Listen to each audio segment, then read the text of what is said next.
పచ్చి నిజాలు చెప్తున్న భారత్ ఎన్బి టీవీకి స్వాగతం. మిత్రులారా, నేను మీ జేకే.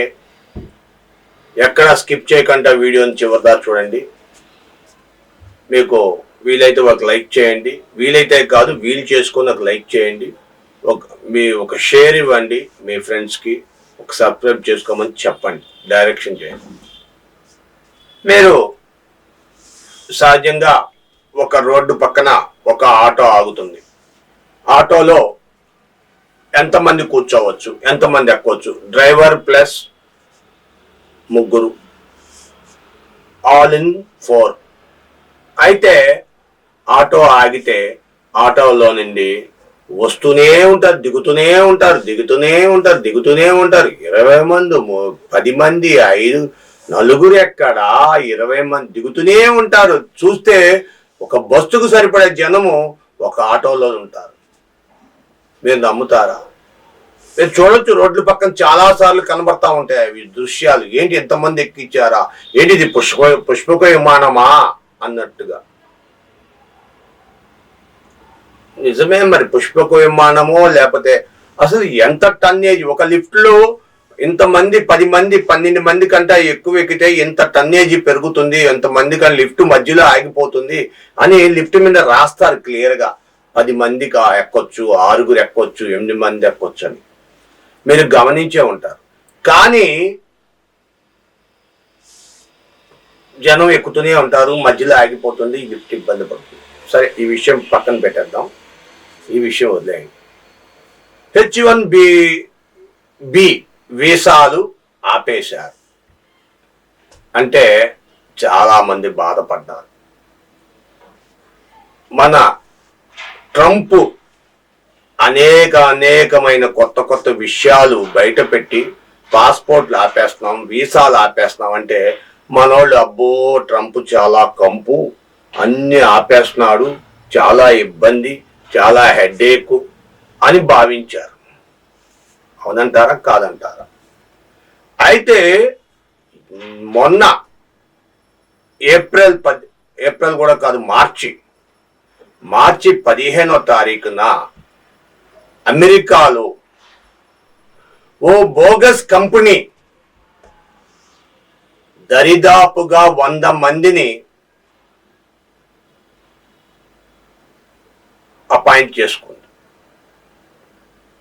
వీళ్ళ టైం బాగుంది, భారతీయుల టైము లేక వాడి టైము తలరాత బాగోలేదో 4 భారతీయుల్ని అరెస్ట్ చేశారు అమెరికా. అది కూడా వాషింగ్టన్లో. ఏంటి 4 అని మన వాళ్ళు బాధపడిపోయారు. ఎందుకు అరెస్ట్ చేశారు ఏంటి అని. అయితే సంతోష్ కొటాక్ అనే ఒక మార్వడి వాడు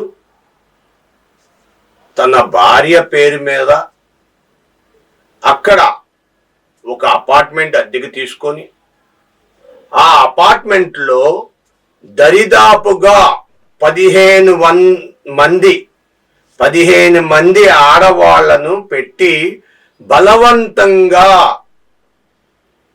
పని చేయిస్తున్నాడు. అసలు 15 మంది ఒక డబుల్ బెడ్రూమ్లో ఎక్కడ పడుకుంటారు, ఎక్కడ తింటారు, ఎక్కడ వాళ్ళ కాలకృత్యాలు చేసుకుంటారు? అసలు ఇది చాలా కష్టం. ముంబై వంటి మన దేశంలో ముంబై వంటి రాష్ట్రాల్లో కూడా 15 మందిని ఒక రూమ్లో అలౌ చేయరు. వస్తూనే ఉంటారంటే మీకు చెప్తే, ఆటోలో చెప్తే మీకు ఏంటి ఆటో గురించి చెప్తున్నాడు జేకే గారు అనుకో ఉండొచ్చు. కానీ ఒక డబుల్ బెడ్రూమ్లో అంతమందిని ఎలా పట్టించారు? ఈ 100 మందిని ఎలా పట్టుకున్నారు? పోలీసులు, అమెరికా పోలీసులు చాలా చాకచక్యంతో సిఐడి విభాగాల నుండి కొంతమంది సహాయంతో వీళ్ళందరినీ బయటకు తీసుకొచ్చారు. అర్థమైందా?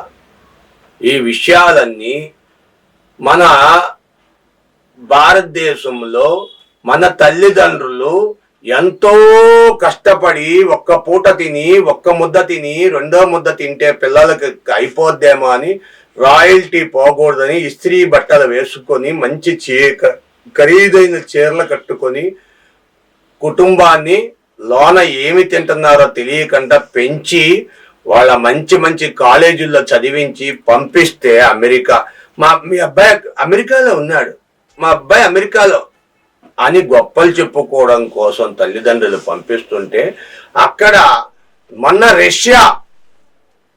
రష్యాలో అనేక మంది భారతీయులను తీసుకెళ్లి పుతిన్ యుద్ధంలో వాడుకున్నాడు. భారతీయుల్ని చచ్చిపోకుండా బతికొచ్చారు కాబట్టి సరిపోయింది. కేవలం 4 మాత్రమే చనిపోయారు. వాళ్ళందరినీ ఎట్టకేలకు వదిలేశారు, పంపించేస్తున్నామని చెప్పారనుకో.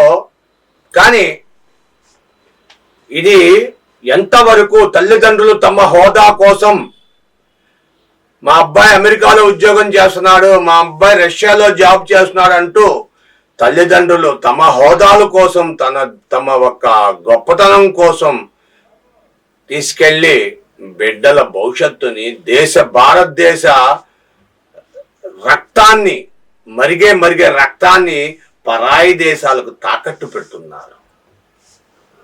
దీనివల్ల భారతదేశం అభివృద్ధి ఆగిపోతుందో లేదో తెలియదు గాని ఆ కుటుంబంలో ఆ బిడ్డ చనిపోతే, ఆ బిడ్డ గాని కనిపించకపోతే రాకపోతే ఆ కుటుంబం ఆగిపోతుంది. ఆ కుటుంబం ఏమైపోద్ది? లేక ఒక కొడుకుని కంటే ఆ కొడుకును కూడా ఆ బిడ్డను కూడా సంపాదన కోసం అమెరికాలు రష్యాలు పంపిస్తే ఏమవుతున్నారు?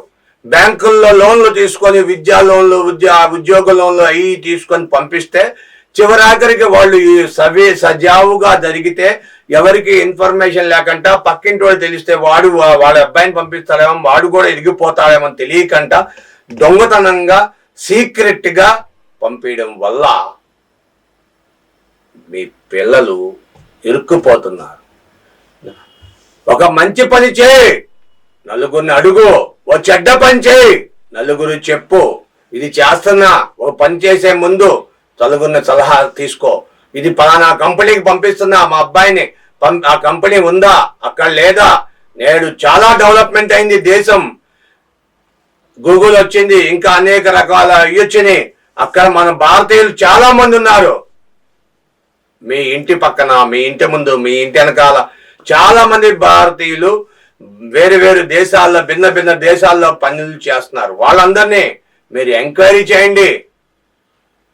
అంతేకాని కనీసం మీరు చనిపోయినా సరే, మీ కొంతమంది ఆస్ట్రేలియాలో ఉన్నారు, మా సొంత బంధువులే, వాళ్ళ కన్న తండ్రి చనిపోతే ఆయన చావుకు రావటానికి పర్మిషన్ లేదు.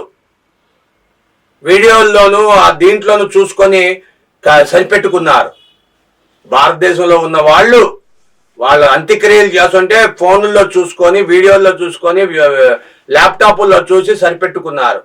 అంత దుస్థితి ఉంది విదేశాలకు వెళ్ళడం వల్ల. స్వదేశం ఉద్యోగం విదేశానికంట మిన్నా. మీ విలువైన అభిప్రాయాలు కామెంట్ రూపంలో తెలియచేయండి. స్వదేశ ఉద్యోగం విదేశాలకంట మిన్నా అని మీరు తెలియచేయండి. గుడ్ ఆర్ బ్యాడ్ అంత చేయలేకపోతే గుడ్ ఆర్ బ్యాడ్ అని కామెంట్ చేయండి, లైక్ చేయండి, సబ్స్క్రైబ్ చేయండి. మీరు లైక్ మాత్రం చెయ్యండి, ఎందుకంటే నేను మంచి వీడియోలు తెస్తున్నా. మీకు తెలియట్లా నా వీడియోలో ఒక పవరు, మీకు తెలియట్లా నేను ఎంత కష్టపడుతున్నానో మీకు తెలియట్లా. ఒక్కొక్క వీడియో చేయాలంటే మేము ఒక రోజంతా కష్టపడి ఇది చెప్పొచ్చా చెప్పకూడదా, ఇది చెప్తే ఏమవుద్దా ఏం కాదా అని మేము ఆలోచించి చెప్తాం. ఆ విషయాన్ని బయట పెట్టకూడదు, కానీ మేము మీకోసం మీకు ఇన్ఫర్మేషన్ ఇవ్వడం కోసం మేము పెడుతున్నాం. Thank you for watching our channel, your channel. Thank you.